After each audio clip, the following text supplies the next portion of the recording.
right, hope you're well. That blooming illness came back again on Friday, I have to tell you. And once again, I started to feel quite down. Not as in mentally down, as in, I don't know, depressed or something like that. Just a complete lack of weakness, of power again. Although it wasn't as bad as last time. You know that feeling when I don't feel, oh God, it's a bit like that.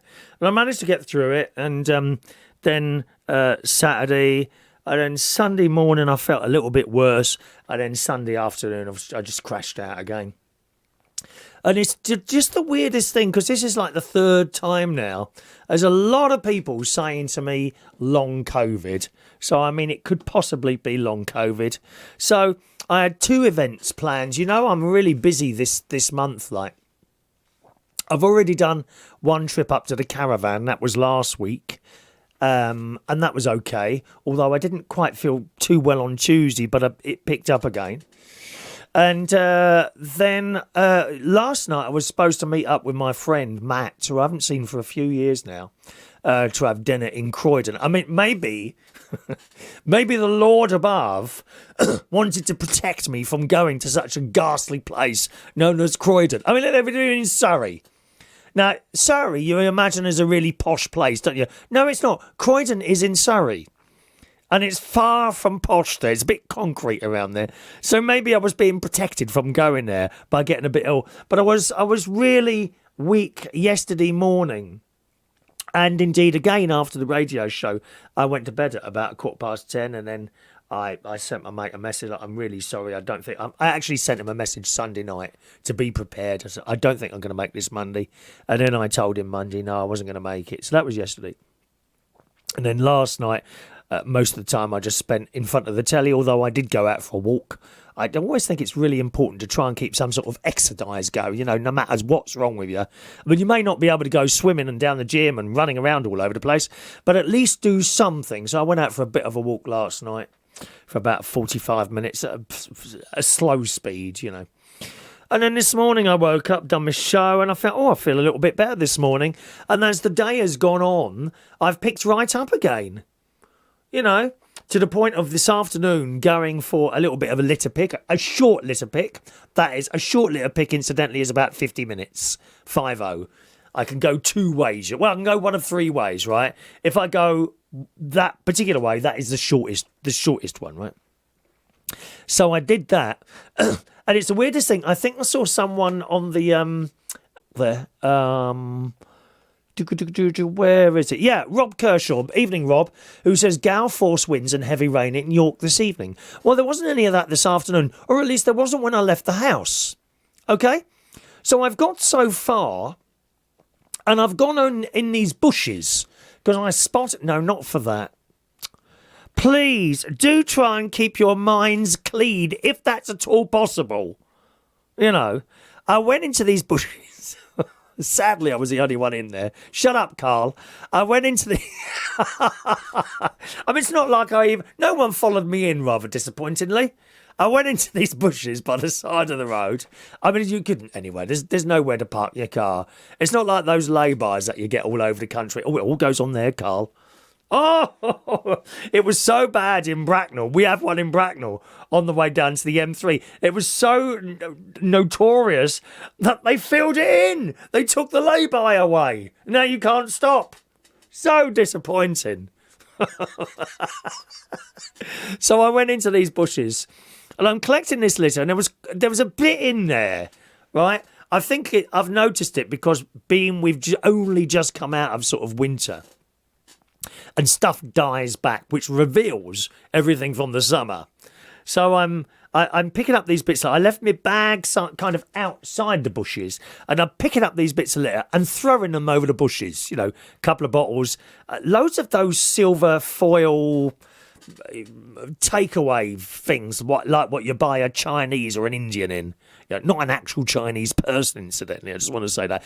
Chinese food, not my cup of tea. I'm sorry, no, don't like it.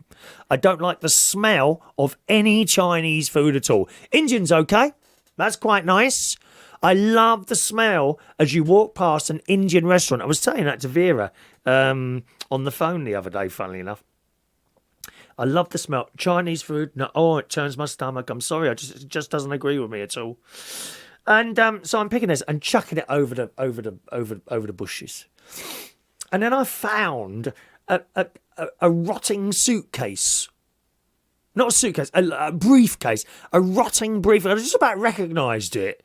There was the lock and the handle and the hinges. I thought, what on earth is that there? And it was gradually disintegrating. You know, there was the inside bit. So I pulled that out bit by bit, chucked it over the bushes. So I've got the stuff out. I've gone back on the other side of the bushes, right? And I've got my big red bag and I've started putting it in. And suddenly, this blast of wind came from nowhere. And whoosh, it went, and everything went running. It was like something out of a Carry-On film. Everything went running down the little bit of grass there, and I had to go and pick it. And it didn't go too far, but this really strong wind suddenly appeared from nowhere, like someone had flicked a button on, and then just kept coming. So, I mean, I suppose it's supposed to start at some point. You never know when, do you? Reminded me a little bit of like, I don't know if you've ever had the chance to go to Florida, which is just the most wonderful place. Disney, it's very expensive now. It's silly, silly money.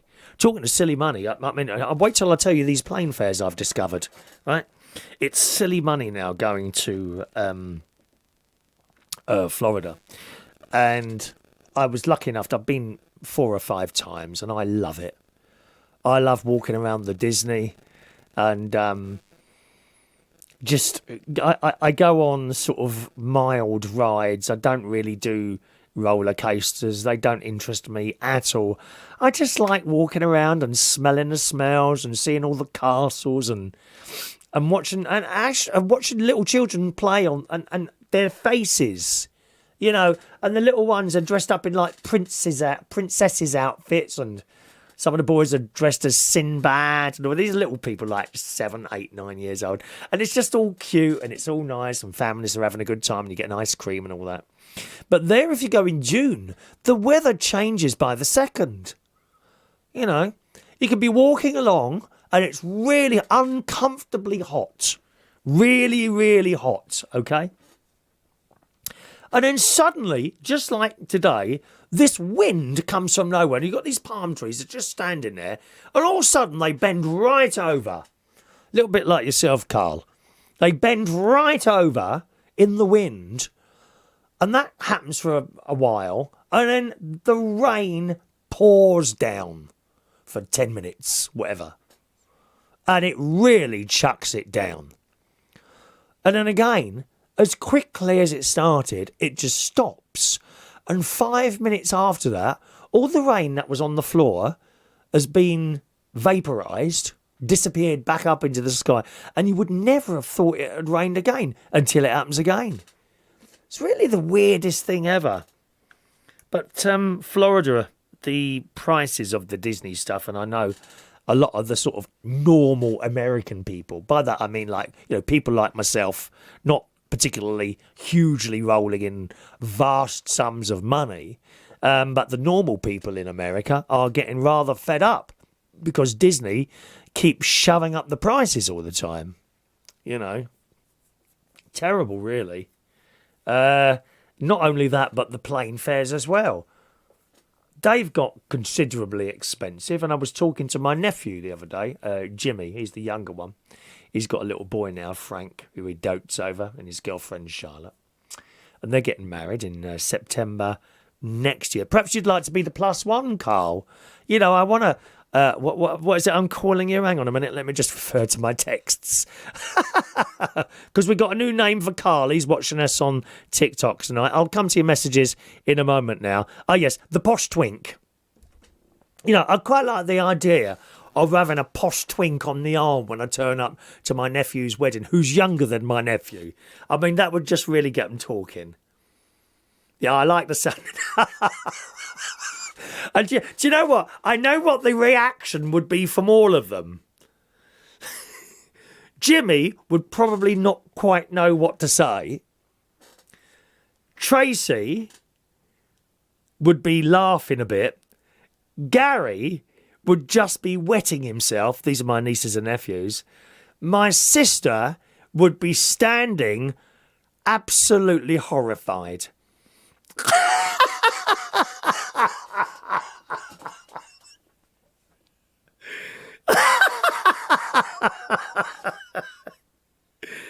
And she'd pull me to one side and say, Chris, how old is he?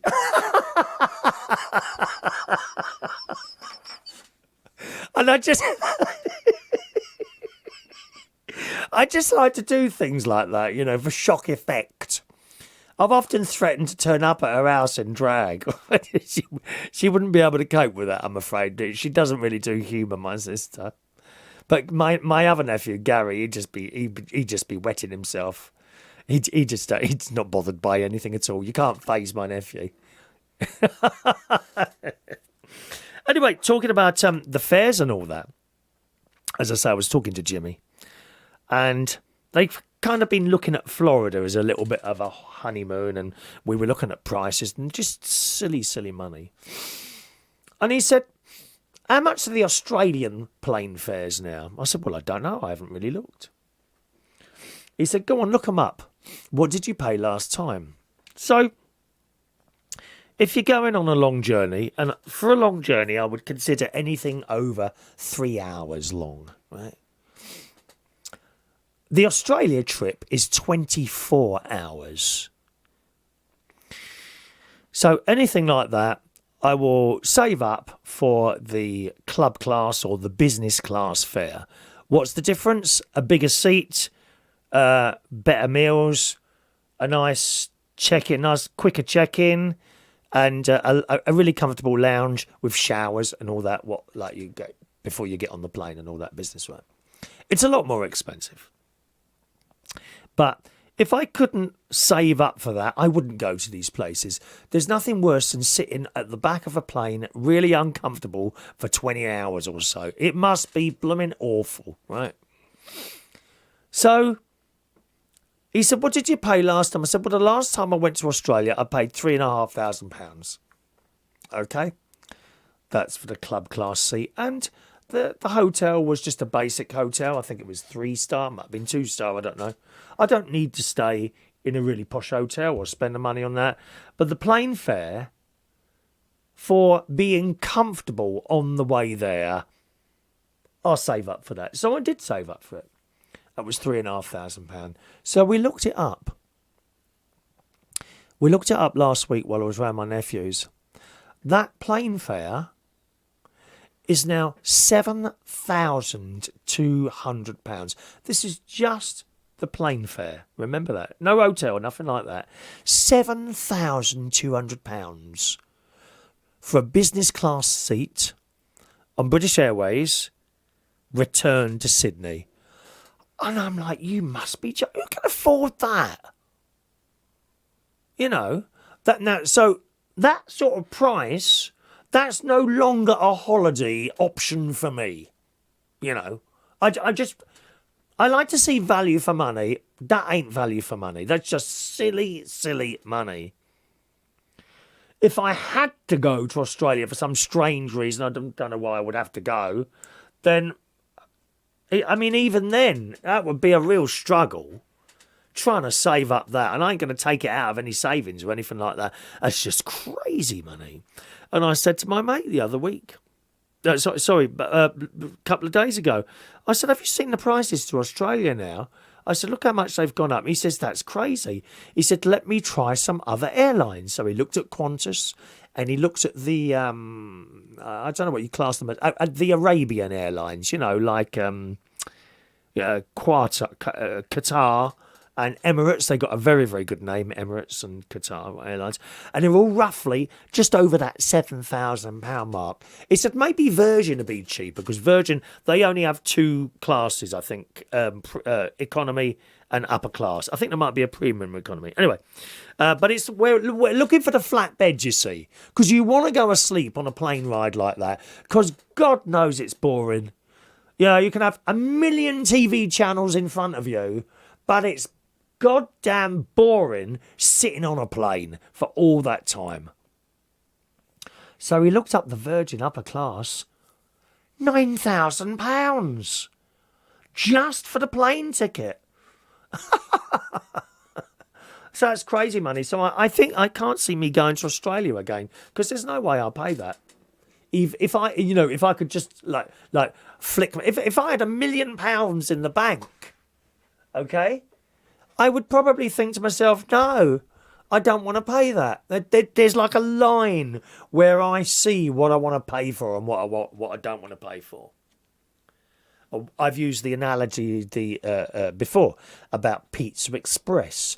I don't want to go and pay 30 quid to sit in a Pizza Express and have a pizza, but I would pay 90 quid to go to Claridge's and have an afternoon tea with all the service and all the flowers and rigmarole involved and all that, because it's like theatre, it's like you get a show while you're there as well, and to me that's worth the money.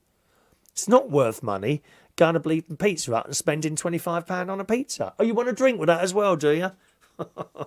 Talking of that sort of thing, by the way, me and my mate went to Toby Carvery, not last Sunday, the Sunday before, and the bill came, of course it was my turn, 50 quid. I thought, how's that 50 quid? And it turns out it's slightly more expensive on a Sunday. He'd picked up, accidentally, a large plate. Why anyone would want to go large in the Toby Carvery, I don't know, because that's just bleeding greedy, isn't it? He'd picked up the large. Not only that, he'd had 2 drinks, like a vodka and something else. And then we had puddings as well, and it come to 50 quid in the Toby Carvery.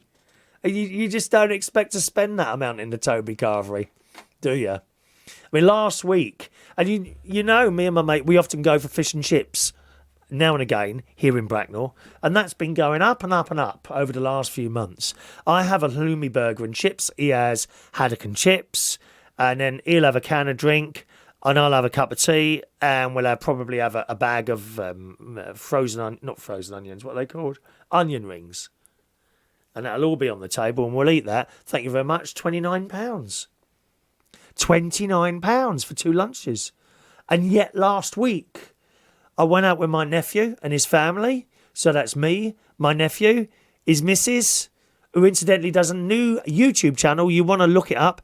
Vegtastic Mum. She does vegetarian dishes. She's not vegetarian, but that's her channel. She does loads of vegetarian dishes on there. Remember the title of that YouTube channel, Vegtastic Mum. You'd be interested in that, Carl, actually. Right? And then, so we had that. As I say, me, my nephew, his missus, Stacey, great nephew, Harry, 8, great niece, Evie, 10.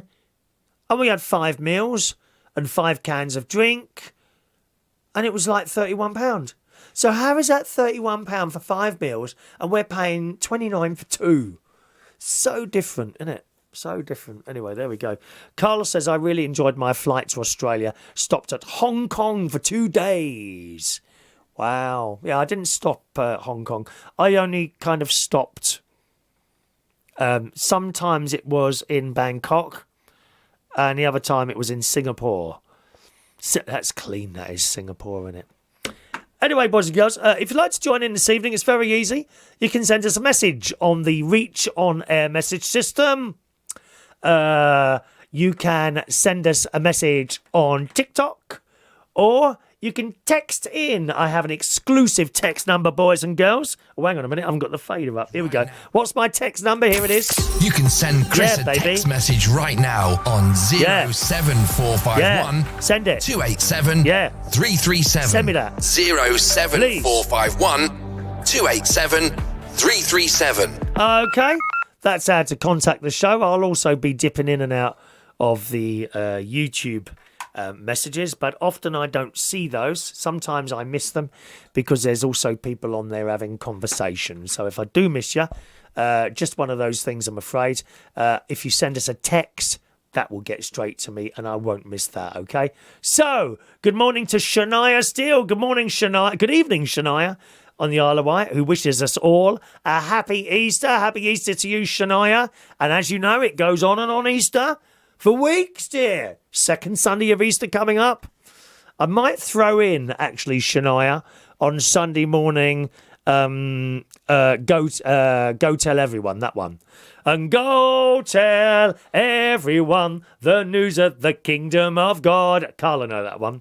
God's spirit is in your heart. He has called me and set me apart. It starts in minor and it goes major. Great one, that is. Evening to Mark Bowles. Evening to you. Greetings to you. Who says, don't be replacing me. What, with who? No, Mark, you and Carl would be very, very different. For example, you are my idle straight lad, where Carl is a posh twink gay. There is a huge difference there. Huge difference. He'd just be someone on my arm. There wouldn't be any funny business going on, because I'd just feel too guilty. But, I would pretend there is, just to upset my sister. Just to horrify her a little bit. Anyway, good evening to the lovely Mark Bowles. I hope you're well. Evening to Fran Green. Good evening to you, Fran. Hello to High Grade Gaming. Oh, a long time since I saw you.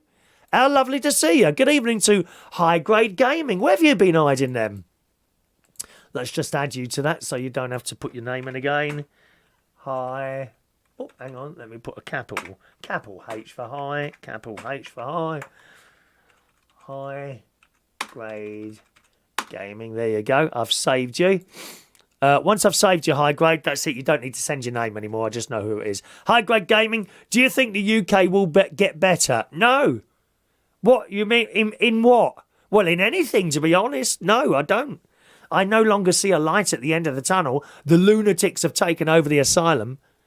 Believe me, I wonder if from a young person's point of view, you don't feel the same. I just see all this crap going around all the time, and I don't see a light at the end of the tunnel. And it's all sorts of things. It's not one particular thing. I mean, there's a hell of a lot of madness going on at the moment. Hell of a lot of total and utter madness going on at the moment, isn't there, in the country?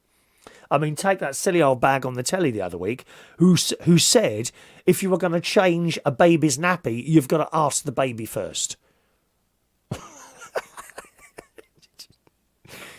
There's so many people like that.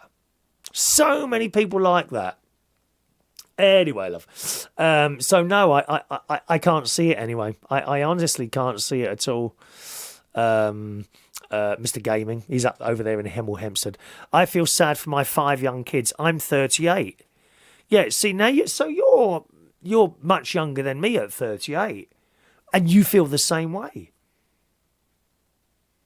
I mean, we could sit here and do all that if you want to. I don't mind, whatever. Energy prices, food prices. That's on the sort of economy side, and then there's the other crap going on. People screaming about their pronouns and all that, and if you get it wrong, you're hauled up in court. Sorry? It's just crazy, crazy people all the time taking over. So his children are, oh my God, look, 3, 5, 6, 7 and 12.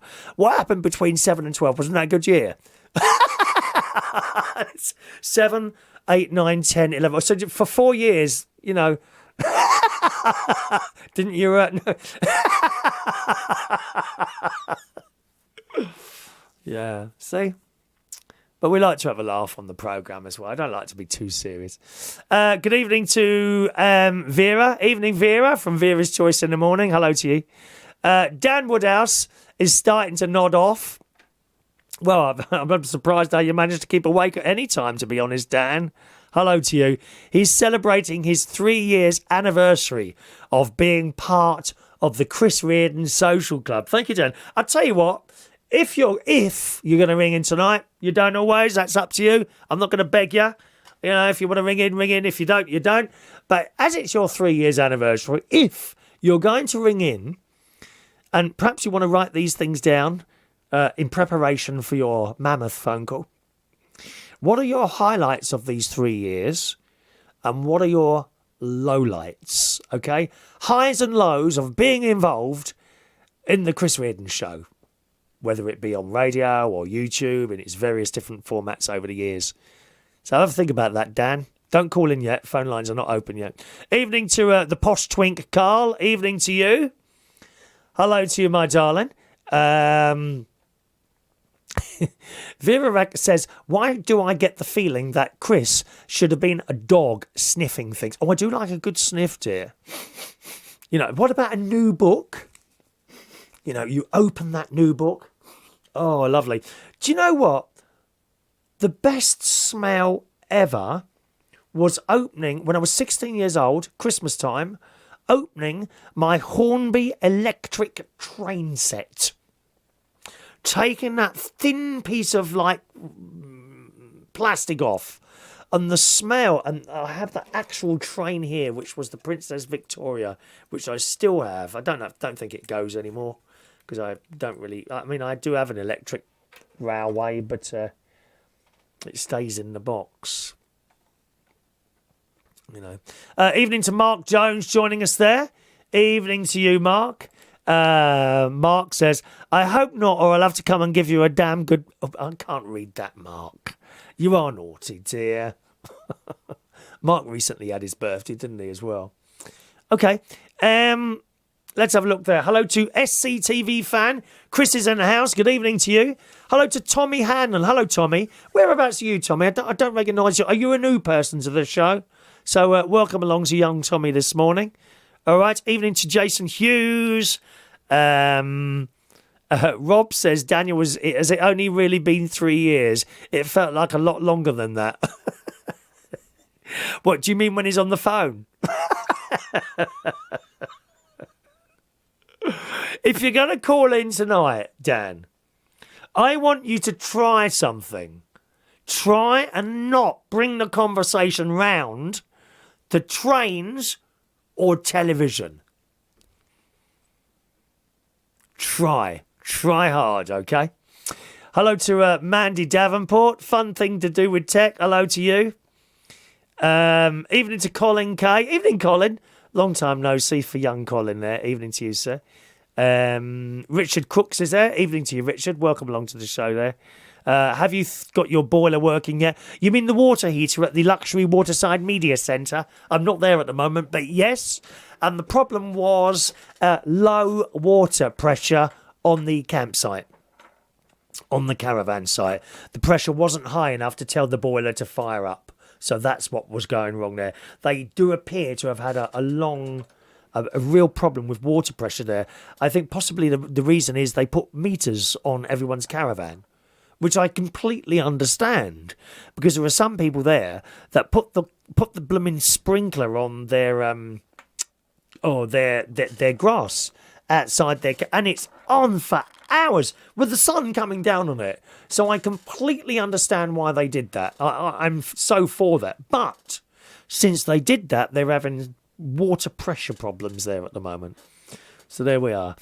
Thank you for asking. Good evening to the delightful Tommy Flynn. Evening to you, sir. Colin says, have you got a new camera? No, not at all. No, this is my normal little Logitech Brio camera. I've got one here and up at the Luxury Waterside Media Centre. Rob Kershaw, what does Twink stand for? Pretty young gay. Pretty young gay. That's what a twink is. I mean, I'm often, they often mistake me for a twink as well, to be honest, some of these gays. But, you know, I'm probably more of a lad. Aren't I, Mark Bowles? I'm like a gay lad rather than a pretty twink. Carl, who's with us today, is a posh twink. He's quite posh if you listen to him. He speaks really posh. He speaks. Although I will say, when I was talking to him in the pub the other week, I was showing him my... And you don't realise you actually impressed me the other night, Carl, when he was at the bar, you know, before the first person in there was chatting you up. Because he's getting a lot of attention at the moment, which is quite nice for him. And I was showing you these pictures of Claridge's.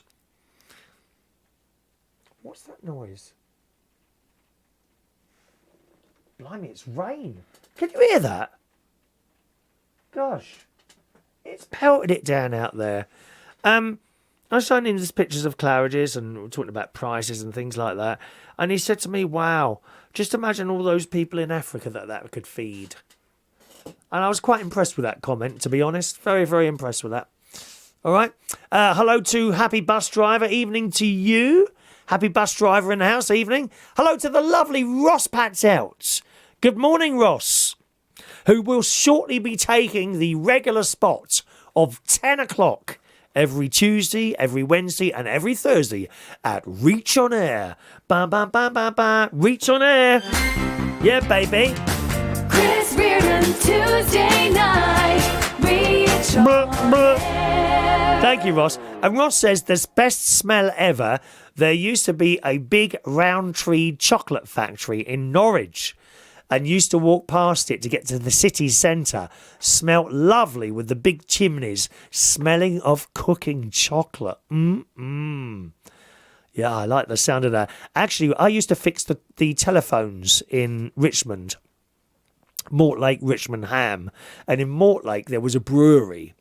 And I really didn't like this. How anyone could live next to that, I don't know. It was a horrible smell. Anyone live near a brewery? Really horrible smell there. Sorry, is it Monday, Wednesday and Thursday? I beg your pardon, Ross. Monday, Wednesdays and Thursday I'll be doing Reach on Air. Talking of which, due to my very, very busy diary this month, next Tuesday night and the one after, I'm not here. Because next Tuesday night, I'll be at Haven Holidays with my nephew and his lovely family. And the Tuesday after, I will be in Gay Paris. Bonsoir, comment ça va? Ouvrez la fenêtre. Okay? So the next 2 Tuesday nights, I won't be here. However, I'm going to try and do the morning shows. I won't know until I get to Haven. Actually, I'm not far away from you, Ross.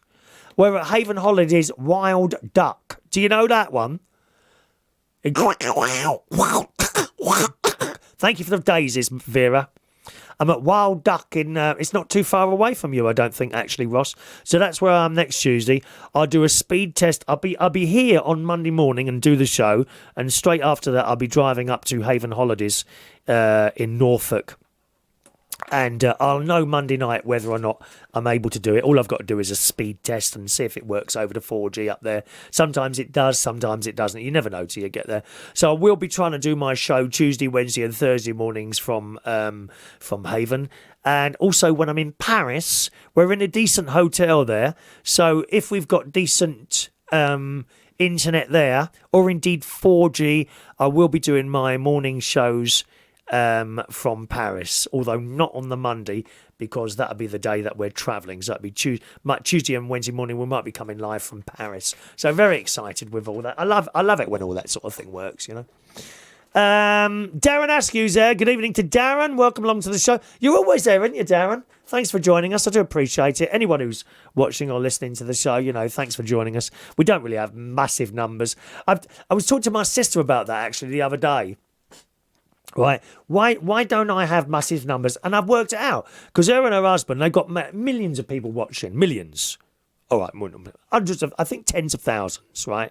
And my nephew too, thousands of views for his videos and things like that. Okay, me lucky to get to 200, and I've worked it out. I was discussing this with my sister only a few hours ago on the telephone, and it is people now just prefer normal people. That's what it is. You know, people are no longer interested in like people with star quality. You know, glitter, glitz, glam, flair.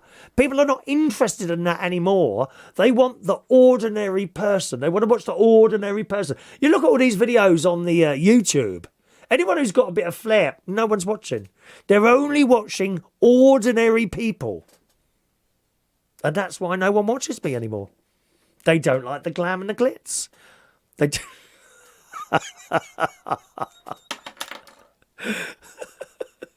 Hey, Ross, Wild Duck is meant to be very nice. We have been there once before, actually. That was my first ever caravan holiday. And it was actually my nephew and his wife who I think, if I remember rightly, they paid for me to go. They wanted to take me on holiday. because I'd done a few little bits and pieces for them, and they wanted to take me on holiday, and that was my first caravan holiday. And I always remember when I put down the phone from my nephew's missus, I put down the phone. I thought, oh my God, what's going to happen? What is this going to be like? Because you really don't get a caravan holiday until you've been on one.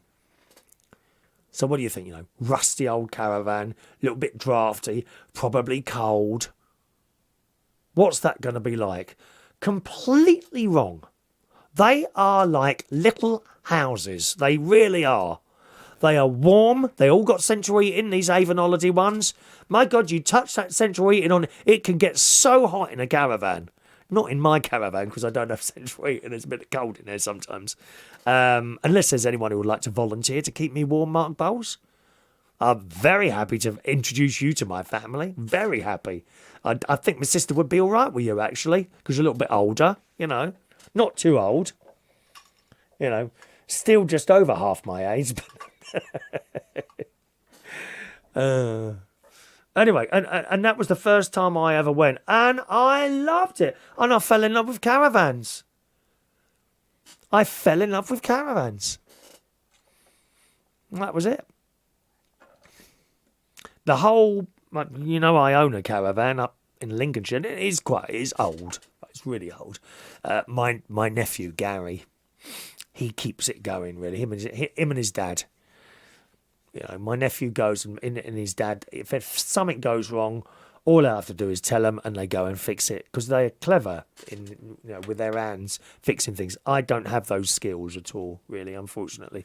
It's just how it is. And I'm very lucky that the pair of them have it. If something goes wrong, as you know, Gary recently fixed the roof, which was leaking. And it had dripped into the wooden floor, which was buckling. So he replaced all that. Very, very clever. Ross says, Wild Duck is meant to be very nice. I have never been there. You should be okay for 4G as it's very close to a big residential area. So it should be a strong signal. Then we'll be able to do the show in the morning. And that's great because you'll be straight after me on Monday, Wednesday and Thursday, won't you? Great, great. Right. Now, shall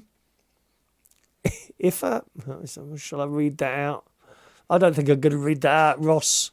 Good job I read it first, really. Carl, on the subject of smells, the best smell is flowers, especially in spring. Oh, let me just say one word to you, Carl. 2 words. Hyacinths and freesias. Oh, the hyacinths have just about gone now. They come up quite early. And I also have a climbing, I don't know what it is, little white flowers. And they're just on the way out now. They come up quite early as well, usually February, March time. And I've got this climber, and it was only about 4 foot high when I planted it. It now goes right the way up a pine tree and along, and it's kind of, when those flowers come out, and it's a decent day, and you could open your windows, all the smell of these flowers comes in. It's just beautiful. It's just beautiful. And roses, of course, if you get a decent smelling rose. You know, don't go in the supermarket looking for those because you won't find them. I mean, they look very pretty in the supermarket, but they don't smell of nothing. Take yourself around. Is your mum around, Carl? Go with your mum to a garden centre and smell the roses as you go around there. Some of them are just beautiful, really. Sadly, my garden doesn't do well with roses because I don't get the sun round there 24 hours of the day there. Happy Bus Driver says, my Mrs. Mum stays near a Slater house. What's a Slater house? It's smelly, Chris. I don't know what a Slater house is. Mr. Bus Driver said, we need some cooking videos with your air fryer. You see, I'm not a fan of cooking videos. The only reason I did them really was because people asked. But I don't particularly enjoy doing them. And I certainly don't really enjoy watching cooking videos or cooking programmes on the telly. Baking this and all these competitions. And don't do anything for me at all. You know, the BBC and ITV have seen fit to take off all the drama and put these crap programmes on all the time, haven't they? So there we are. Vera, invite Carl and Mark along to the wedding. It will be a laugh a minute. Yeah, you could both come to Jimmy's wedding. One on each arm. Oh, we are so naughty. Right, let's DJ Spark is there. Evening Sparky, who did a great poster for the show tonight, I have to say. DJ Sparky is in charge of likes on TikTok. And I think someone's taken it on themselves to be in charge of likes on YouTube as well. So let me just go there. Rob says it's very cold in York again tonight. Yeah, I'm sure it is. It's dropped down a little bit here, actually. Where did we get to? Thank you, High Grade Gaming. Yeah, he's looking after the likes tonight on YouTube. Thank you, High Grade Gaming. There are people who do hit the like every time, and people who never ever hit the like. Why should I do that? Hello to Daniel. Daniel's karaoke nights. Evening to you. Daniel's just taken up a new job, right? He's done karaoke nights here for years and years and years. He's just taken a new job in Cyprus. The whole of the summer season, he's gone to work at a place in Cyprus, which is fantastic. It's something I've often I've thought about over the years. The problem is, Daniel, you give it up here and you give up several jobs here for one job somewhere else. At the time, I was working one venue, one night, basically. I was working in 7 different venues. I was working every single night, not just karaoke, but doing DJing and putting cabaret on and that sort of thing. Now I only work in one place, so it would be a different thing. The trouble is I like the job I'm in, and when you leave a job to go and do something else, that job is probably not there when you come back again because someone else has got it. Someone else has got their feet under the table. Well, why would they give you the job back? And that's it. But nice one. Oh, it's in different venues. Is it for an agency? Which agency? Is that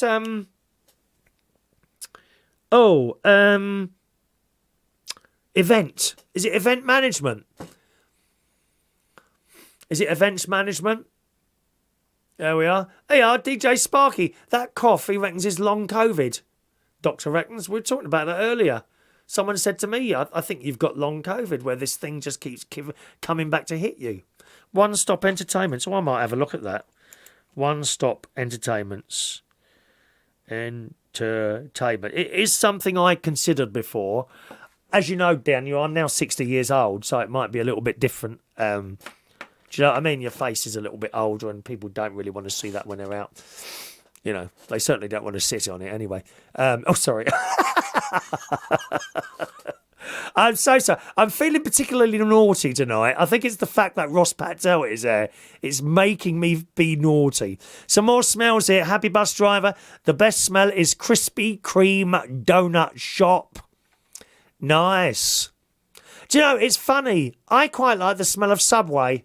Some people say the smell of Subway makes them feel sick. I quite like the smell of Subway and their food in there. They do a lovely vegetarian sub there. Do you ever go to Subway, Carl? Carl's a vegan. Carl's a vegan. He's a vegan. Is there perhaps we should go to a vegan restaurant, you, me and Jamie. Be quite nice, wouldn't it? Something like that. Mark Jones is there. Evening, Mark Jones. Good evening to John Parrott. Evening to you, sir.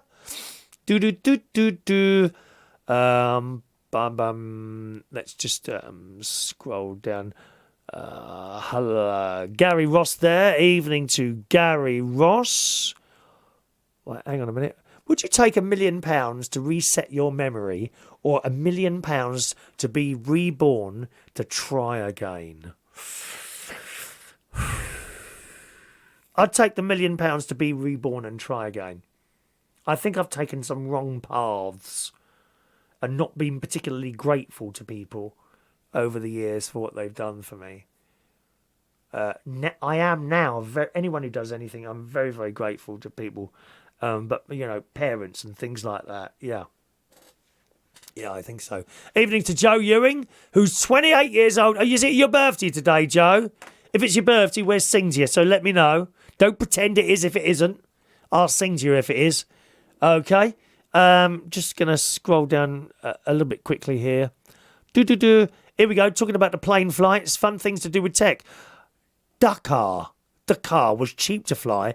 We paid over £500 plus with food and drink. Yeah, but is that in the economy seats or what? As a matter of interest. Okay. Mikey Mike's there. Evening to Mikey Mike. Welcome to you. Do-do-do-do-do. Rob Kershaw says, I'm getting to the point, Chris, where I'm on the brink of saying, stop the world, I want to get off. I'm 35 and I see no hope anymore for myself in this country, and it will only get worse in time. I don't think you're the only one who thinks like that, to be honest. I wouldn't want to be starting a job now, really. I mean, I consider myself very lucky to have been, 80s and 90s doing my thing, and the work was pouring in. I was turning down work left, right and centre. I was so busy with the DJing. But the venues just aren't there anymore. It's just how it is. Right, it's Joe's birthday today, so we must sing to him, boys and girls. Here we go. Here we go, baby. Happy birthday to you. Happy birthday to you. 28. Happy birthday, dear Joe. Happy birthday to you. Happy birthday, Joe. All right. 28 today. That wasn't my favourite age, I must admit. My favourite age would be, my favourite period would be between 32 and about 47. That was my favourite. So you've still got to get to that, I'm afraid. I certainly wouldn't want to be in my teens or 20s again. No, thank you. No, thank you. On the subject of smells, Ross Patzelt says, I like dirty git. I like trumping in bed under the sheets and then quickly putting my head under and smelling it and giving it marks out of 10. It drives this Mrs. Donna mad. Don't you pull her head under? I used to do that with someone. Actually, it's my best mate. I used to go out with my best mate about 31 years ago now. We went out with each other for a year. And I did that to him a couple. He weren't impressed. Oh, dear, dear, dear. Stop sending me those messages, Mark. It's very difficult to concentrate. High Grade Gaming.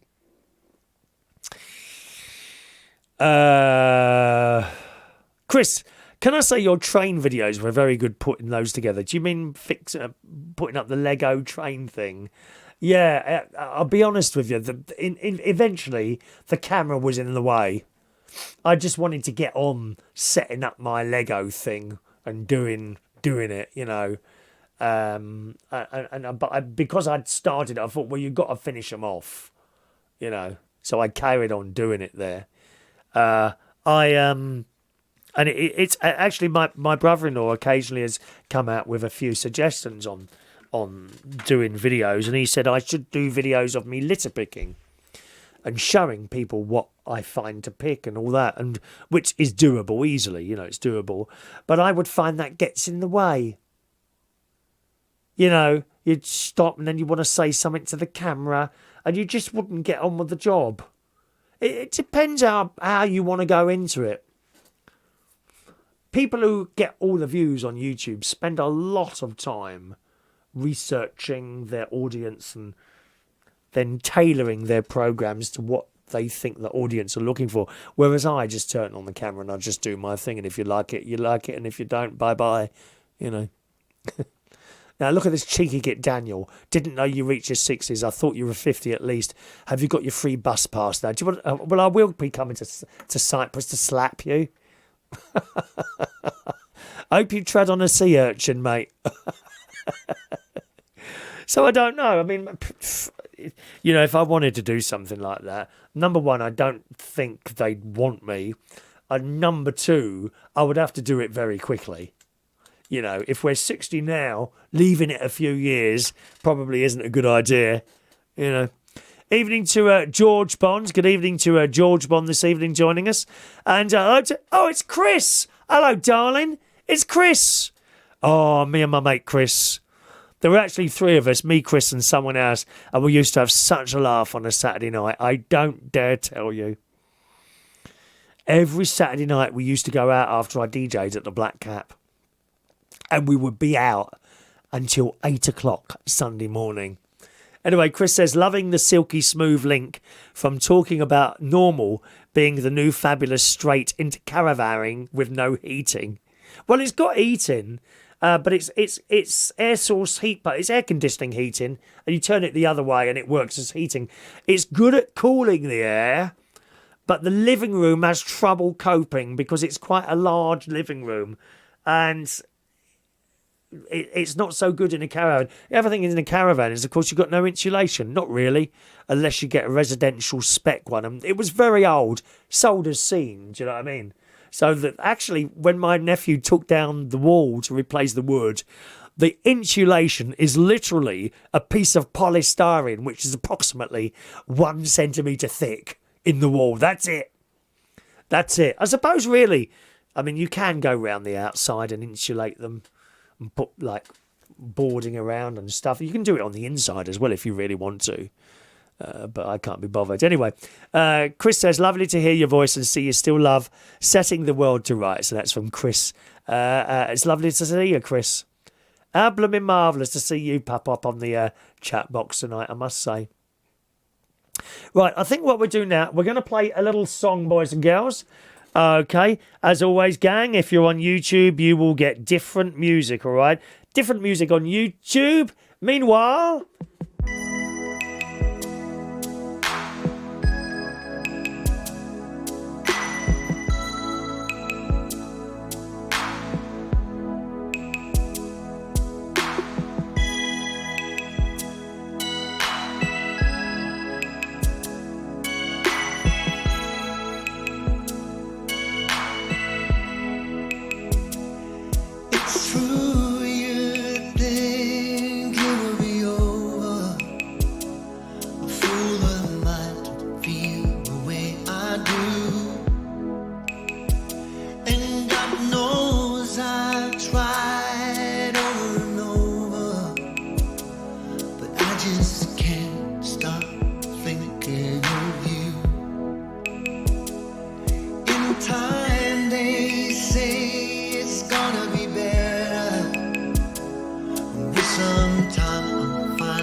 Each night I could swear it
gang.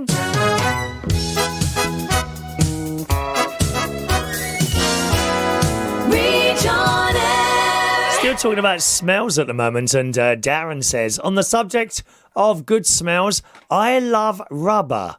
Oh, I don't know about that. Especially rubber dog Congo chews. Have you had a little chew yourself, have you? Of a rubber dog Congo chew? God's sake, man. It's a serious wrong. Mick Davenport likes the smell of George's kebabs.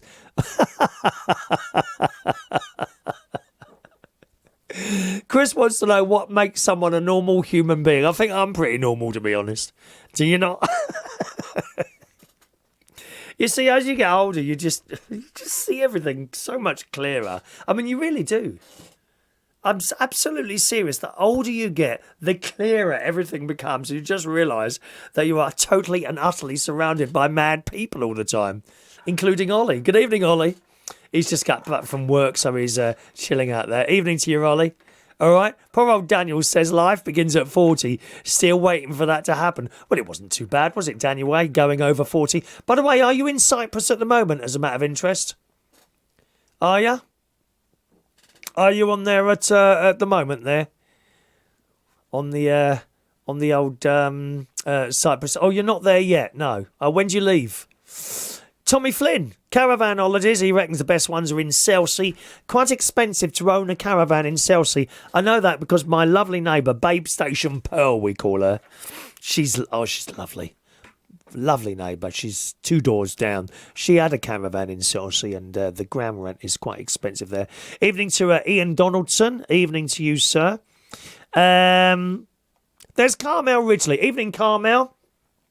Sorry, your message is taking a little bit long to come up tonight because we're quite busy with messages coming in tonight, okay? Carmel says she loves the smell of lavender. Beautiful. Absolutely beautiful lavender, isn't it, eh?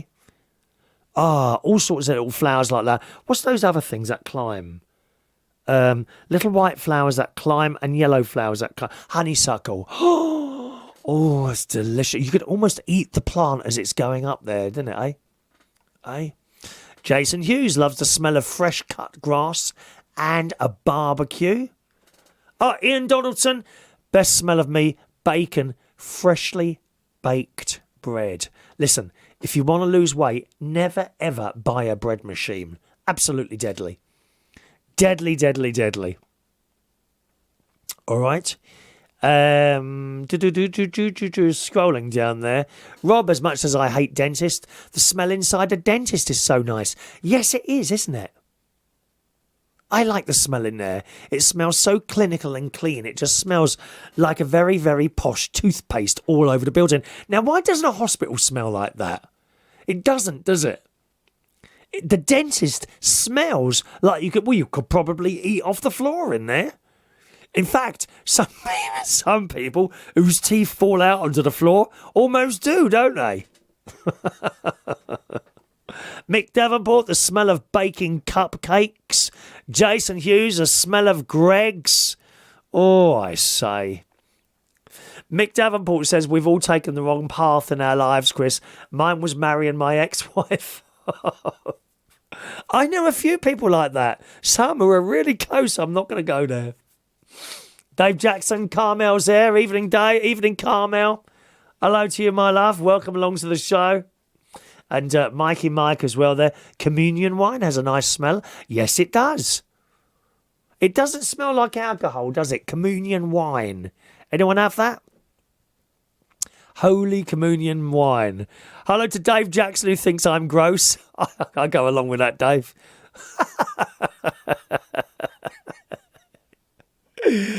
Oh dear.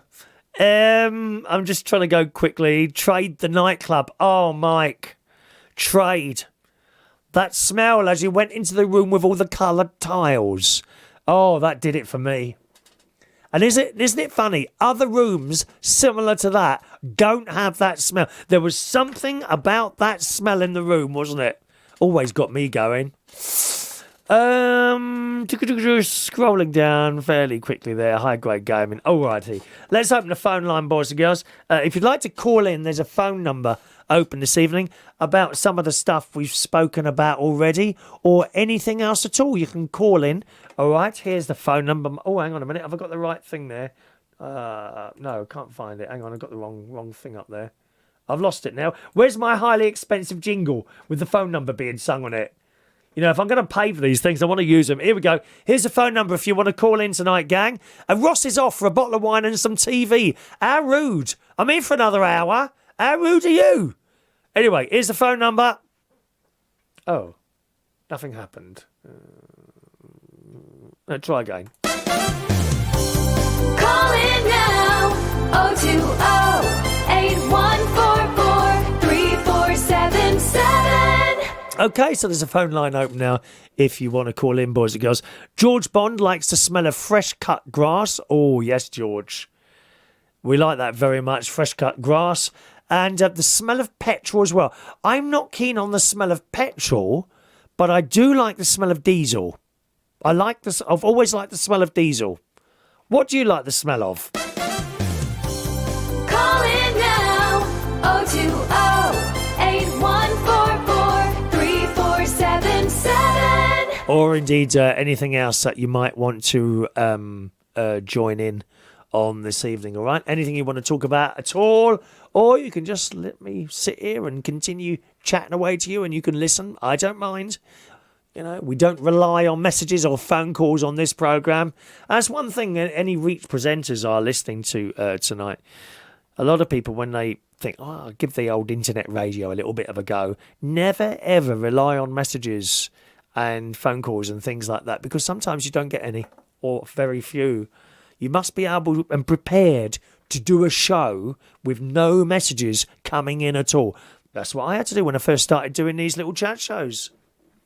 You know, and none of it was live. It was all a recording. I used to record an hour-long show and I'd just sit there chatting away like something mad. Carl likes the smell of perfume. Ah, well, that depends what it is, Carl. I can't see you somehow buying something from the body shop and liking it, or from the pound shop. Do Primark do perfumes at all? Any sort of perfumes or anything like that in Primark or anywhere like that at all? You know, I don't know. What's your favourite one, Carl? I bet it's one of those £200 bottles. What's your favourite perfume, Carl? What have you got? Or aftershave? You know. What's your favourite one there? Happy bus driver. The swimming pool smells nice. Yes. And I tell you what also smells nice. You know when you've been swimming and you have a shower, don't you? You have your shower, don't you? Right? But even so, later on in the day, you can smell that swimming pool on you, can't you? I mean, certainly, I have my swim in the morning. Obviously, I'm not going at the moment because of this blooming illness that is carrying on. Which I've got a feeling I'll be perfectly all right tomorrow morning, actually. I've got a feeling. And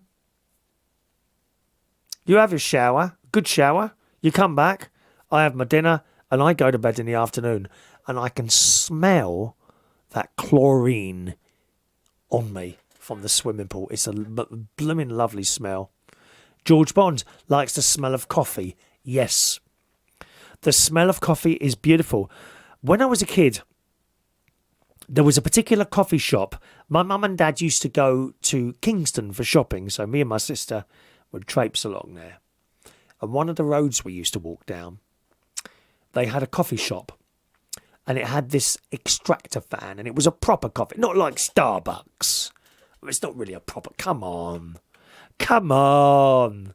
It's not. It's just a place set up to rip people off. £2.50 for a piece of cake. Do me a favour. I don't go in Starbucks, right? A proper coffee shop. And this coffee shop had an extractor fan.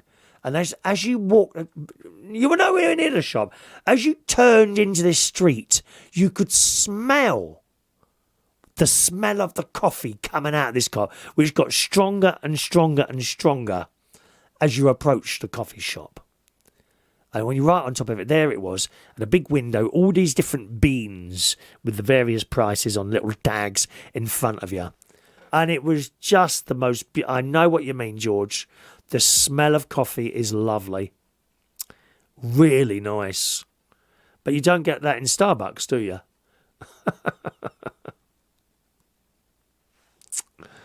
Dear me.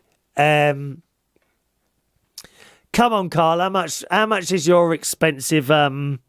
It's no hom. What's that? No hom. Is that the name of it? Tell me if that's the name of that one you use there. Come on. High Grade Gaming. Are you trying to call in because you keep flashing up, and then it disappears? Are you having trouble calling in? As a matter of interest, Dupe Hom. Right. Let's have a look at that. Right. I'm just about to turn something around on you now, Carl. Are you ready for this? HOMME. Oh, there it goes. That's working now. Let's just take this call from Mr. High Grade Gaming. Greetings to you. Hello. Hello. All right. How you doing? I'm all right. Have you got a lot of wind up there in Hemel Hempstead? It just chucked it down here a minute ago. It's absolutely pissing down. Excuse my French. That's all right. One of those things. Oh, well. We're all going to get wet. How are you? I'm not too bad. Yourself? I'm very well, thank you. What are you calling in about? What we're going to talk about? Oh, well, there's so much. Obviously, it's High Grade Gaming. Yeah. Obviously, it's me, the official. Why are you called that? Just tell the millions of people listening at the moment why you're called that. High Grade Gaming is partly because I used to have an old school YouTube channel where it was called High Grade. I used to call it like High Grade, and it was gaming, so it was obviously top quality gaming. Yeah. The my channel got cancelled a few years back, but I've carried on the name, so that explains that one. Did you stop I doing used to have about 7,000 followers on my YouTube channel. Did you stop doing your YouTube then? I have stopped because I do have 5 children. Okay. It's a bit of a handful. Every time you're trying to record something, they turn up, do they? Yeah, pretty much. Yeah. Do you miss doing that though? I do in a sense. To be fair, not going to lie. Right. So you must. I suppose you've still got it. You must have a very high-end computer to play those games, haven't you? Oh yes, yes, definitely. Like with flashing lights and extra fans on and all that business. You're absolutely correct, actually. Yeah. A lot of people, I don't realise, to do a little video show like this, you actually don't need a super duper computer at all. In fact, the two up at the caravan, they're both refurbished. And funnily enough, the one I send the show out on, actually, one of the memory things has been removed, right? Because it literally went rusty because of the sort of condensation in that particular room. So one of the memory sticks went rusty and stopped working.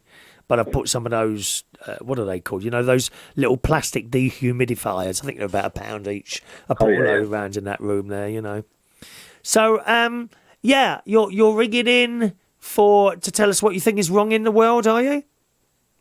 Not necessarily what's wrong in the world. Just I'm just interested because I don't know if you read the comments before. I think we spoke in the comments about I've got 5 young children. They're all very young. I'm 38 years old. I've watched your channel for a few years now.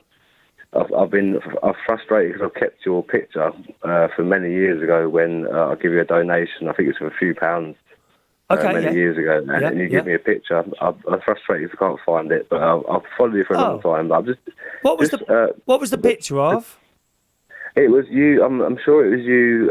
Probably a beach, something, giving it a thumbs up with your most beautiful face, giving it the most lovely, beautiful smile. It's such a lovely picture to send as well. Because I'm very forwarded about positivity, and you're just the most best person to watch for that. But thank you very much. I've got the picture. You must remember from a long time ago. High Grade Game, and I've watched you from many years ago. Of course, I remember your name straight away. Not all the time, but for some reason the spirits draw me towards you. Well, how can you with 5 bleeding, screaming kids around you all the time?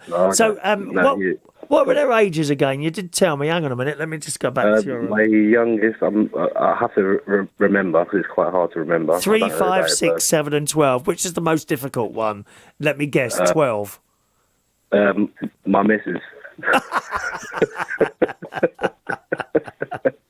Does she work or does she just... They're all difficult, Chris, but it makes or it breaks you, and it's a good experience. Yeah, I'm sure it is. It's nice to have a little family. I love watching my nephew and his family, and they've built this. He's made this. Shut up! He's made this camper van out of a van, cut holes in the side, and they go on little trips at the weekend. They just put their stuff in a van and off they go, and they park up somewhere, and the four of them are in the van. I think that's just wonderful having a little family like that, which of course I miss out on. But that's, you can't have everything in life. That's how it is. No, yeah, there's a little family, there's a large family. But get to my point, I was just asking you and your community, because I understand that obviously your community is quite not let's say young or older, but it's more of an older generation and different community. That's what's normal on YouTube. Yeah. I was thinking, what would you see when I say the future? I'm a bit slightly worried. That's all about how you see it and how I see it. I'm pretty straightforward. I understand what's going on, but it's just a little bit worrying. That's all. You tell me what's bothering you. Tell me what's bothering you. It's the lies. It's the lies of the governments, the schools that are getting taught. They're teaching our children. It might sound like conspiracy theories, etc. But again, it's community and a day and age that we live in. Unfortunately, with social media, that people can question this sort of thing. I'm just slightly worried about what we're being taught and what our children are being taught about genders and sexuality and stuff. Yeah. It's very concerning, especially with the wars and the cost of living. I mean, I've got 5 children at work. I've got a lovely girlfriend. It's just very hard. And I'm not worried for the future of my children, basically. And they're only very young. So if there's no hope for me, what hope is there for my children? And sometimes I question thinking, God damn, why did I bring them into this world? And it upsets me, Chris. It scares me a little bit. Yeah, it's. I don't know where it's coming from. All this stuff being taught in schools, the whole gender thing is completely beyond me. There are men. In my mind, there are men. There are women. There are some men that want to be women. Well, you can call yourself a woman if you want, but inside you're always going to be a man, and vice versa. That woman that wants to be a man, you are quite welcome in my mind. You call yourself a man if you want to, but inside you are, in fact, I keep coming across... sorry to interrupt you, Chris. Yeah. I'm just thinking, because obviously, not being offensive, you're slightly older than myself. But you say anything, that's fine. Believe it or not, your era and also my era being 38 years old is very, very similar. Yeah. So your beliefs, and not even the beliefs, just the way you see things in reality is very similar to ones myself. But when you go like 10 years down the line from myself, it becomes completely different. And what I'm scared about, obviously we say the war in Ukraine, the price of the fuel and cost of living. But what I'm seeing is, if we're at the hook, line, and sinker now, God bless my children, and I feel bad on myself just for thinking, shit, as an adult, I can't fight the world. Sorry for swearing. I can't fight the world. Yeah, what's it going to be like in 30 years' time? All I can do is talk about it, and for yourself, thank you for talking to me about it. But that's the question I ask: is do we have any hope in the UK, or should we move abroad to some other country? Like I said right at the beginning, I don't see a light at the end of the tunnel. All these different little things are coming through there. You said this business in the school, teaching kids. Well, I don't remember ever being taught anything like that. Certainly not in a primary school. But even more than that... Same myself. But bear in mind, I'm 38. I was taught exactly the same, probably what you was taught in school. I think you were. There's a slight aging. I think it's from my age onwards, downwards. We've been taught differently. Yeah. The climate change thing, Carl's just mentioned the climate change thing. I think that's pretty good. That being taught in school, the whole climate change, now we have to be careful with things. I mean, for years and years, older people than me have been telling us, don't waste anything. Old Richard Attenborough said that. My mum used to say that. Don't waste anything, whether it be food, water. You'll never find food chucked out of my house. It just never happens, ever. And I mean that. The only thing is a bread might be stout. Well, that'll go out to the birds. There's nothing in the box or anything. Climate change is pretty important. I think we do need to wean ourselves off things. But then again, you've got these mad people going around walking in streets and things like that and stopping traffic moving. And that sort of thing. Well, How is that helping? How is that helping? You know, you can't turn the gas and the coal off and immediately move on to something else. It all takes time. And actually, I think in this country, we're doing pretty well with the wind and all that business. I believe you're correct, and also as a different perspective of someone slightly younger than your age, the thing I see is quite worrying is we're moving towards saving energies, or where they say as banter as saving a polar bear, or etc. is what they say. But the thing is, we're moving towards electric this, electric that. But the thing is, with lithium batteries, it takes ages to degrade. You always have to open your mind about electrical stuff is all good for the children, the future of our children, the electrical stuff, and it does worry me because as much as I've chosen to have 5 children, and obviously in the day and time that I had them children was good, but now like lithium batteries and how long it takes to degrade, and the people that have to do that in Africa to get the cobalt, and it's just like we're going from fossil fuels to, and it's just worrying in general. I've seen that. Just much of and it's all true. I mean, I'm no conspiracy theorist, but I do my research. I mean, I'm old enough, and unfortunately, Chris, in our day and age, we've got access to information now, which is a big game changer. Which worries me as well. Yeah. That whole thing with technology and old batteries and smashed up computers and thing, you're quite right. It all gets sent to Africa.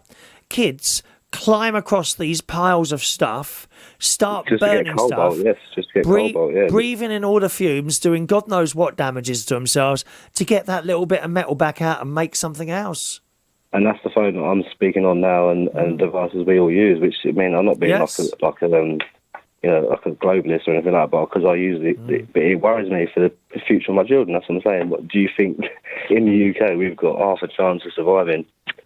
I don't know. I don't know. I've often. Anyway, you know if we could have 4 million people watching your channel, I'm sure we would all change. 4 million, please, do me a favour. We're lucky to have 4. Awesome. We would know, honestly, Chris, it would be awesome. I really have no idea. I've never really had. Sometimes I look at the YouTube numbers and I like to depress myself a little bit more. But you know, apart from you shouldn't depress yourself. I have no idea. How many people listen on the radio, and when you add them all up, I have no idea, really, to be honest. Carl actually says we're doing terrible on green energy. I thought we were doing pretty well on that in this country, what with the wind farms and all that business. I tell you this, talking of this green energy thing, because I'm very much into that. I don't know, when's the last time you was with us? Is it quite a while ago? Myself? Yes. I've been with you probably about 3 weeks ago, and then I probably was watching about 2 years ago, like recent, every day or whatever.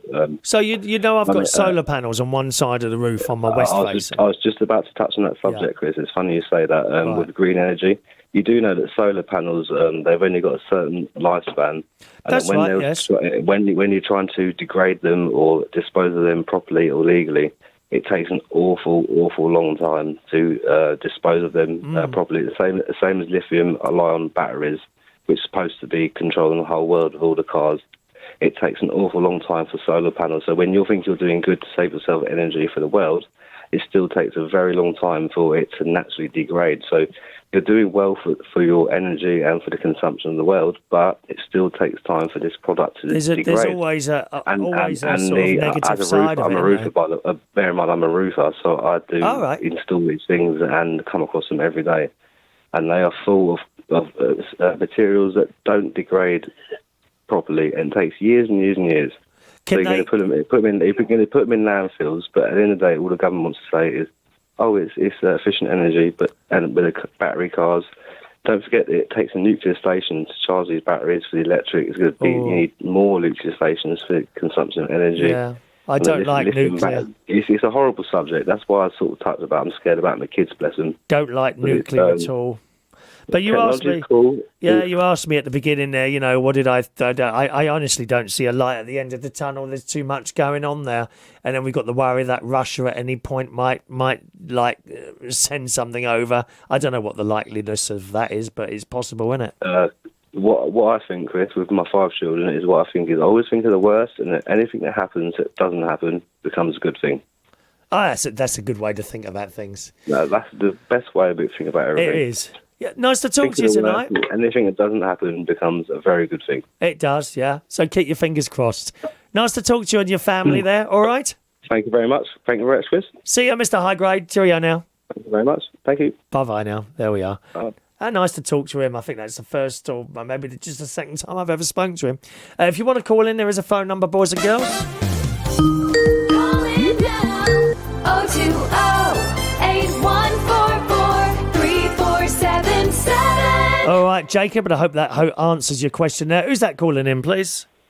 Hello, it's Carl. Oh, it's that little posh twink. Hello, Carl. How are you? Good, how are you? You Now, alright? my guess is you're calling in about the climate change thing, are you? Oh, you're psychic. Oh, just a moment now. Someone else is just trying to call in. Just to let you know, I can only take one call at a time there. So if you just wait for Carl's call to finish, however long that'll take, and then call in as soon as you hear me say goodbye to him, I'll be able to take your call. Okay, Carl. So he was just touching there on climate change there. And you are much younger than both of us. Are you 20, 19? What are you? I'm 21. You're 21. Okay. Yeah. And you say we're doing terrible on green energy. So tell us. Well, what we need to think about is advertisement. How can we show people that we can recycle? How can we show to go greener?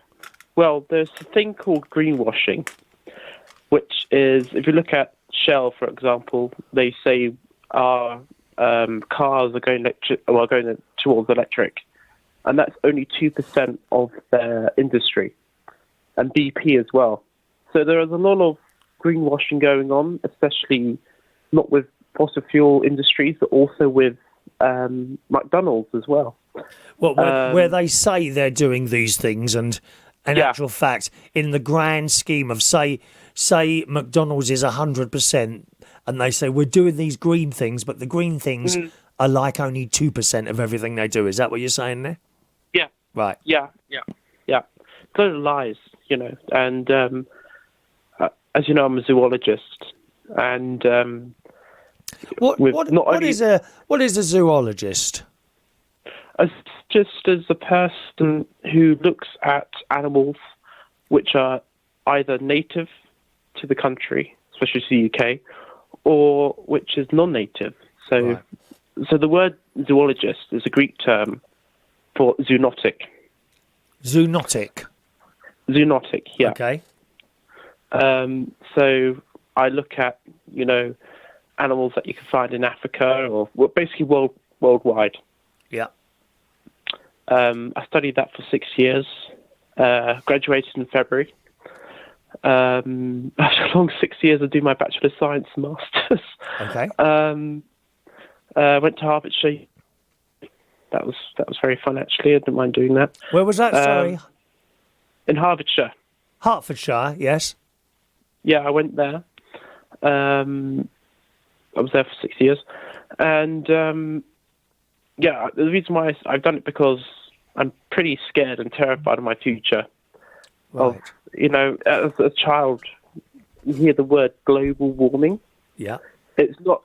We've gone from global warming to now climate change. These are two separate topics.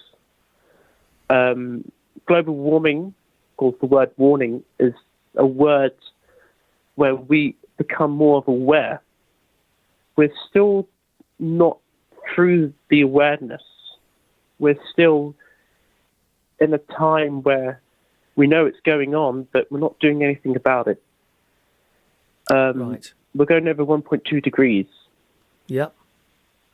If you can look at sky, which actually shows us how warm the temperature of the Earth is. There's a live stream. You can have a look on there. And you can see the numbers just going up and up and up. I don't know if you heard about the Willow project in Alaska, which has been approved. Over 1,000 gallons of oil a day, which is being used. And we need to think about the native or indigenous people which live in that area, which can become quite endangered to them, especially when they're using natural resources, which they've never seen before. And it's just destroying their food and their crops. And it's just heartbreaking. What's happening with this oil? Is it's being pumped out? Is it? Yeah, over 1,000 gallons. When you say it's destroying is it spilling out somewhere as well then, or is that just the nature of the beast? It spills out anyway. It spills out both ways. If you look at Pearl Harbor, which happened quite a few weeks ago, you just see how the damage it's caused to our wildlife. It's just distraughting. It's just heartbreaking. Well, I think we've seen this many times on news stories. Either cargo ships going over and all that stuff ends up in there, and this oil goes out there and it spreads further and further and further. And we've all seen these news stories where teams of people go out and in a way it's comical. If it wasn't so terrible, you'd be laughing. And they're literally walking on the beach with an old cloth, picking up stones and wiping the oil off. Or various different seabirds. Yeah. And they can't fly because the oil's got on the wings and now they're too heavy. And they're coated, thousands and thousands of them. It's not just oil now. This is another thing. It's not just oil. Here in the UK, now it's sewage. Oh, yes. It is sewage. Yes. How is that happening? Why is that happening now? Yes, that's a good question. Why is it happening now? Why is it still happening? I went to Hastings last year with my family, and one day when I was on holiday, I said, "Let's go to the beach." And we were walking to the beach, and it started smelling. You know, this is not right. This is not the sea salty air that you usually smell. And we noticed it was brown. We didn't go in the water. We noticed it was brown, and people were. And I noticed it was sewage because it was. Could you see where it was coming from? No, it comes from. If we look, well, I went to Oxford a couple of months ago, and there's been Oxford sewage coming down. There's a place in the UK where it's travelling from, and it's being collected and it's going down across our country and our waters into our rivers and into our seas. Of course, Liz Truss, who was in power at the time, is ignoring. Don't even go there. The evidence of what's going on, and my only favourite MP is Caroline Lucas. Oh, she's the Green lady in Brighton, isn't she? Yeah. It's only a shame we've got only one Green MP in London. He's in Parliament. But yeah, I involved with a number of environmental things in my time. I joined, you either love us or hate us, I'm part of Extinction Rebellion as well. Okay. The reason why I'm with them is because this is, of course, you have Friends of the Earth and you've got Greenpeace and so on. But I just think Extinction Rebellion is getting the message out there much more better. Of course, we've got a protest happening on the 21st of April to the 24th. Non-destructive. But yeah, I just think young people are now getting on our feet, and enough is enough. Is it the global warming that you fear the most? What do you think's going to happen when you're 40 in 20 years' time? It's not long to wait, is it? You won't be known as a posh twink then. You'll just be known as Posh. Well, where do you think we're going to be in 20 years' time then? I try not to use the word hope, because if we use the word hope, we are desiring something. And when we desire to something, it's only it's a 50-50% that's going to happen. Yeah. What we need to do, and I hope, dreadfully, and I try not to use this word hope, is that world leaders will do something. Because when I look at COP, it's all lies. It's all. What is COP? Is that short for COP? something? Yeah. Oh gosh. I've always known it as COP. But what does it do? What do they do? So COP 20. So you got COP 26 and COP 27. So this has been going on for 27 years. Yeah. When all world leaders come together, well, not all, because some of them refuse to come, like China and India. So, well, they all come together and have this big conference, which goes on for a few days to a week. And they talk about, we need to do this. We need to work on our environment. We need to stop oil and nothing all happens. Stuff, and nothing happens. This is greenwashing. This is load of nonsense.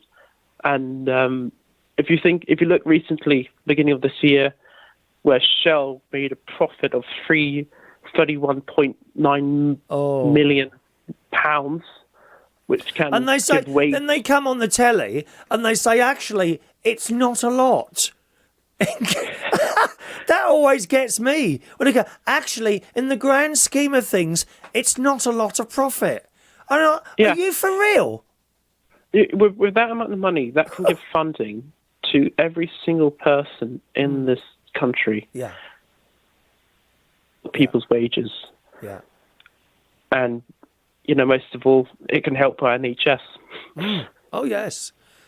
You'd clear up all the problems with that, wouldn't you? And plus, where I live, I live in Camden. You're raw free. You're raw free there, aren't you? Yeah. Yeah, I go there kind of twice a year. Oh, okay. Yeah. We've got HS2 being built. Well, building. Yeah. And actually live not too far from the construction. Right. So it's very noisy sometimes.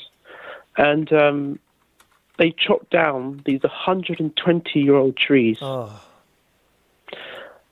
And because of the crisis that we're in with our financial crisis and everything, HS2 in Euston now has been stopped. Has it? I didn't even know that. Yeah. Well, hang on a minute. What about all those holes that they've dug all around there? Exactly. And they're all, in total, in Camden Town, I was involved in a wildlife survey. We've lost 541 trees. Along the Hampstead Road? Yeah. That they actually took down blocks of flats. Yeah. And rebuilt them slightly to the left. Yeah. And now that's not happening. Or maybe they need that for the tunnel, so I don't know. They've built the flats and everything, which is now there. I don't think anyone's living in them. Oh, really? I don't really know. Well, yeah, they probably did that social cleansing they did in Elephant and Castle. You know about that, don't you? Yeah. They knocked down all the tower blocks, which, they were awful places. I wouldn't want to live there. But nevertheless, they knocked them all down. While they were knocking them all down, they moved people into other places. And then they said, don't worry, right? Remember, these are poor council tenants. Don't worry. You'll get the first option when the new flats go up for sale. So the new flats went up, starting price, approximately £400,000. Yeah. And that's how they got rid of the people. Shocking. It is. Shocking. It's really shocking. And I'm sure there were very decent communities there, really. Yeah. It's a shame how much we've lost. Yeah, it's just devastating. That's the most fear I get is, 40 years' time or, even 10 years. What are we going to face? No one. I think. Do you not think this country is doing quite well at the wind and all that? The wind farming. Say again, sorry. Do you not think our country is doing particularly well at the wind farming and all that in comparison with other countries? No. Really? Now, I thought we were doing quite well. I don't know figures. I just look at news. We're doing terribly, as I said, on our green energy. Especially with the... Sorry? Who's doing really well with it? What countries are doing really well? Argentina. Is that a fact? How interesting. Argentina has the best green energy resources. Am I guessing they're solar? Yes. Right. So, and you can actually get arrested for chopping down a tree. Okay. Yeah. Which I think we should do here. Argentina has the best climate worldly, to be honest. Argentina is brilliant. What about France? France. Because they're very nuclear there, aren't they? See, I don't like nuclear. I really don't. No, I don't either. I don't. It's an advantage, a disadvantage with what we've got with nuclear. Yeah. I say probably France is probably behind us. Right. But of course, we're gradually, slowly progressing towards green energy. But Argentina is brilliant. There's a they're really good. There's an interesting thing that I've joined actually, called Ripple Energy. Have you heard of this? No, I haven't actually. Okay. So, Ripple Energy is a company set up, and they want to build green energy things. They have one up and running now, which is a wind farm. And the idea is they advertise that they are going to build a wind farm. Do you want to buy into this? I don't have exact figures in front of me. And people bought into it at various different levels. And the idea is you buy into so much of it, and then once it's up and running, and the first project is up and running, and it's a wind farm, several times a year, you get a payment credited to your electricity bill as they've kind of shared out what they've made, if you see what I mean. And that payment goes on to your electric bill to pay for part, or if you're lucky, all of your electric bill. Yeah, the wind farming is not too bad, but No. what I find their quite disadvantage of their second one is now being built, which I think is in, I can't remember where it was now. You can look it up, anyone who wants to look this up, Ripple Energy. The second one is now being built, and the subscriptions have closed to that one now. So that's another wind farm. And the third one is going to be a solar farm. And that's the one I've registered with. 25 quid it costs you to register. And then when it's ready, they will send you out the varying different prices. And you're only allowed to buy up to 120%, I think it was, of your electricity bill. All right? I have to agree with solar farming has actually become more popular in our country. Oh, has it? Okay. Yeah, it has been. I've seen a lot of solar farms. Right. When I've gone around Kent and across towards Dover, around that area. So the third one is going to be a solar farm. I registered for it. We're now waiting for the information to come back, and I'll talk about it on here when it comes out, of the varying different levels. Now, like I say, you're only allowed to buy in so much. I think 100%, 20% of your money. You're not allowed to go more than that, because it can't be an investment. If you want it to be as an investment, that has different tax implications. So it can only be used. You don't get the money. It goes to offset your electricity bill. So I don't know what you think of that idea. And the third one is about to close. So if anyone else is interested in that, do look it up, Ripple Energy, and you'll see something about a solar farm. Once you've registered, that's it. You're on the books, but you need to do it fairly quickly, because that's going to stop soon. Yeah, Ripple Energy. Ah, okay. Have a look at that. All right. Yes, but my trouble is wind farming is actually wildlife. Birds in the sky. Yeah, do they fly into them? It has happened. Does it happen a lot? Or is it kind of like if I was to walk into a lamppost type thing? Is it sort of... No, do you know what? Which I'm glad to say doesn't happen very often, otherwise I'd have a flat nose. But... Excuse me, just going to cough. Yeah, does it happen very often, or is it just like the bird not paying attention, if you see what I mean? No disrespect to birds. Well, well, you need to think about, bird's vision. Yeah. We can see a mirror in front of us. A bird can't. Do you spend a lot of course, time? Do you spend a lot of time looking in a mirror? Do you, Carl? I do. Especially when I've got my hair today. So, there have been reports of birds flying into glass offices, and glass buildings. I've had it here. Yeah. I've been sitting there watching the telly and there's a thump. And this bird, who knows? It might have been trying to attack me, Carl. No one cares. Why is it birds attack me and not lads? Why is that? I don't. I get the same question. When I think, why are people coming to talk to me when I'm in the bar? Oh, I'm like, go. Well, enjoy it while it lasts. You've got about, how old are you? 22. Decent looks, 22, 32. You've got about 20 years of that, and you're right at the beginning of it. So enjoy it while it lasts, my love. I just want to ask you to just go on to something else, because you probably have a completely different view to this. This whole gender thing. Yeah. Where are you on that? Say again, sorry? Where are you sort of on that? Like I was saying to you earlier, all this pronoun thing to me, and obviously I can't say this in the pub, right? But this is completely different because I'm sitting here doing my own show, right? All this pronoun thing to me is absolute twaddle. He, him, they, she, them, it, what, broccoli, whatever. Broccoli.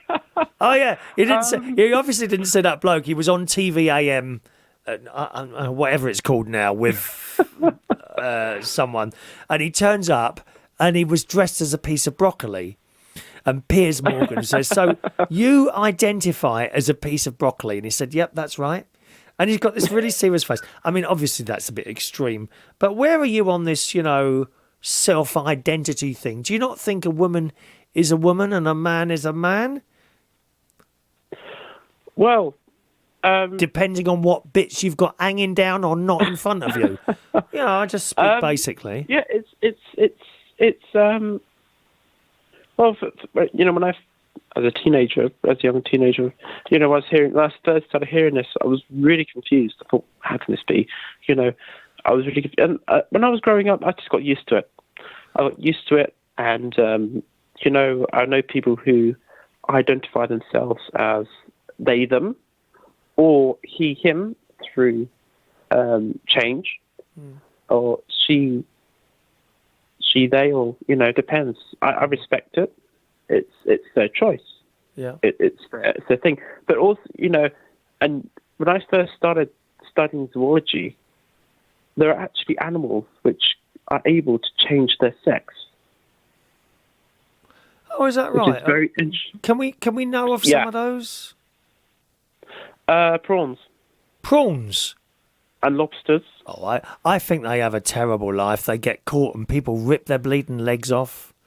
Yeah. It's funny, we try and talk about a subject and we go off on other things.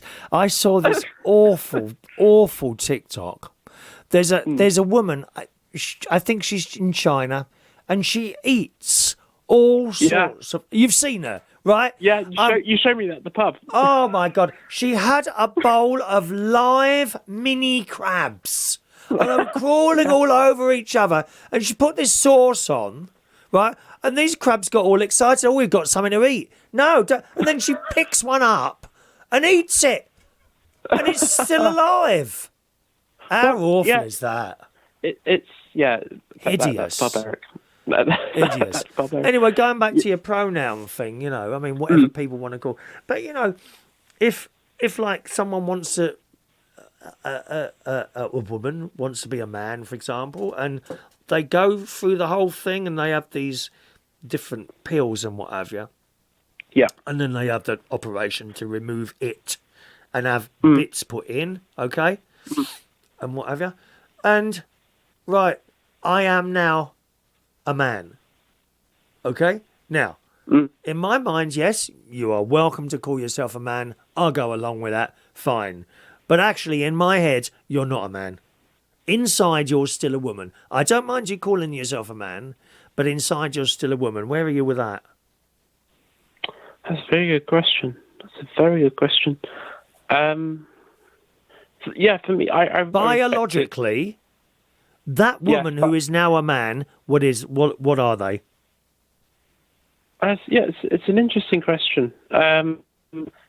Well, you know, when I studied biology, you know, a man, of course, will have all the natural, will have the reproductive system, Yes. which we call the sexual organs, of course, which is sperm for fertilizing, right? Of course, when that's removed, you know, it's a very, it can be very confusing. But yeah, for me, I respect it. You know, I have no issue with it at all. I have no issue. If someone comes to me and says, "Oh, I'm the same," but in your head, is that now a man or a woman still? Because in my head, there's still a woman. Yeah, for me, I can't have been like a DJ all these years without accepting everyone for what they are, as I do. Of course, you know, when of course, if I see a person who was a woman is now a man, of course, we can still see that person is. Yes, you can. A woman. Yes, you can. Yes, you can. And vice versa. But of course, we have to respect the person who says that they are a male. Or someone who doesn't show themselves as they or he, him, or she, her. But of course, if we look at Sam Smith, for example, who is they, of course, you know, for us or for anyone who doesn't know Sam Smith or has never met a person who is they would internally think, oh, they, you know, really nice person, he's great. See, we use the word he, right? We use the word he repeatedly because we see that person as a male. But we do not know that person is a male because is they he because they haven't told us yet. You see, if they say to us, "Oh no, I'm they," so we can't really look at someone anymore and say whether it's very hard. Yeah, he or she. Yeah, can't really look at someone anymore. You have to wait until they tell you what to call them, and I find that very alien. I just don't get it. I could take you out, or we could go out to a supermarket right now. You know, and say, "Oh, that's a she. That's a him. That's a she. That's a." You know, as we always had, but in the last few years, it seems that you can't do that anymore, and it's just very, very confusing. Yeah. And going back to what our lad was saying, you know, the High Grade Gaming was saying earlier, he doesn't like what's being... And he's only 38. He's only 38 and he doesn't like any of it, what's going on in the schools and all that. Oh, dear. I don't know, lovey. We need to think about this as a new generation. Well, Mark Jones is with us tonight. Mark Jones has just sent a message saying it's so confusing. Now, I don't... It is. It can be confusing. Mark is 22, 23, I think, somewhere around that. So he's kind of your age. Yeah. But it will be confusing. He's 20. So I beg your pardon. He's 28, so he's a bit older than you. he's certainly not. He's certainly not a twink anymore, lovey. They do make me laugh on Grindr. 28-year-old twink, no love. Well, no. I think a twink can be from the age of 18 to 30. No, dear. 18 to about 25. Sorry to upset you, love. But don't worry, you're at the beginning of that. Yeah, I am. Yeah. Well, it's nice to be able to talk to someone on the subject, and both sides of us, me and you, are not sitting here shouting at each other, but we're both trying to understand what's going on here. And this has been a great call, Carl. A really good call. It's a good talking to you. It's very good talking to you as well. And on your great show. With 2 And viewers. I'd like to come onto your radio show. I would love to come onto your show. Oh, well, you're welcome. Jamie was supposed to come up at some point as well, but he never got around to it. I did suggest I'm seeing to him this week anyway. Oh, are you? Okay. Yeah. Okay, well, you'd be welcome roller to... skate. What, do you mean the chat show rather than the music show? Because there wouldn't be anything for you to do on the music show in the morning. So one of the evening ones. Talk or show's good, isn't something. it? Yeah. But All yeah, right, Carl. lovely to speak to you, as Yeah. always. Thanks for calling. And I shall see you this weekend. Yeah. Cheerio now. Bye-bye. Bye, Carl. What a great call. What a really good call that we got different views there going on. And if you don't mind me saying so, sometimes I sit here just talking about what I'm going to do and this, that and the other. And I'm just filling time. I'm just filling time, just filling in your time and filling in my time. But that has got to be that and High Grade Gaming as well before. They were decent calls where we can discuss something and not be shouting at each other like some of these blooming idiots do on LBC, and they cut people off when they don't agree with them. You've heard them all do it. Nick Abbott's a prime example of that. When he realises that it's not going his way, he cuts them off, doesn't he? You've heard that. I know you've heard that. Terrible, which is a shame because he used to do a good show when I used to listen to it. Hello to Derek Martin. Evening, Derek, in the Republic of Ireland there, who says, good evening, Chris. My favourite smells, we were talking about smells earlier, would be freshly brewed coffee or freshly baked bread, as someone else said earlier there, actually. I also like the smell of soil. Yes, when you dig the garden or when a farmer ploughs the fields. Up at the caravan, actually, Derek, when the plough goes up and down, that's a lovely smell. Really nice, ploughing up all the fields and what have you. Phone line is now closed, boys and girls. Okay, sorry about that. We've run out of time for calls there because we are tearing along here with our little time constraints. Rob Shaggy Kershaw says, I completely agree with everyone that High Grade Gaming has said. Rob is 36 this year. I didn't realise we had so many young people watching the show. 36 is young.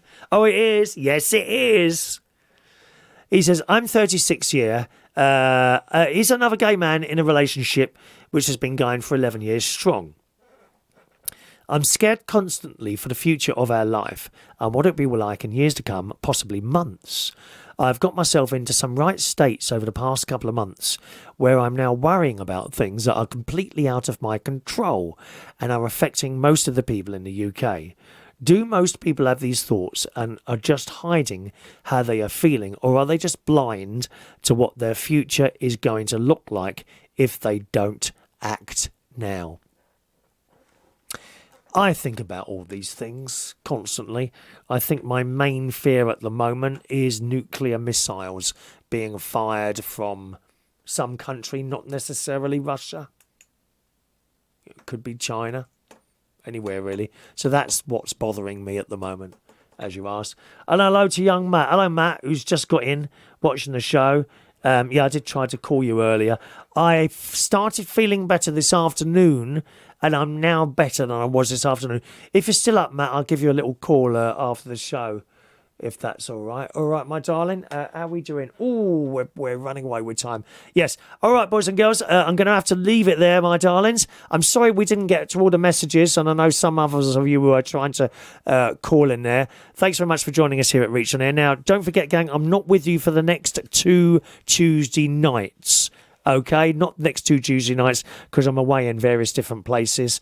I will be with you tomorrow morning, though, just after the 9 o'clock news for our morning music and chat show here at Reach On Air. So that's just after 9 tomorrow. I think David is with you straight after the 10 o'clock news here on Reach.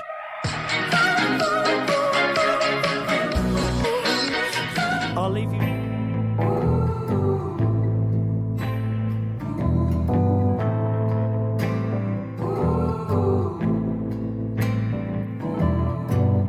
I'll wait till the morning. I'll fight this alone.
come back there. There we go, bang. All done, boys and girls. Thanks ever so much for joining us tonight. What an interesting show.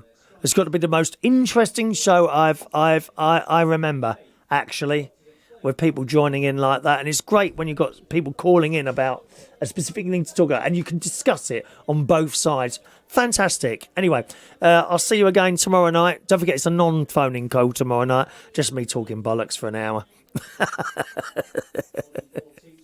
Have a nice evening. Look after yourselves.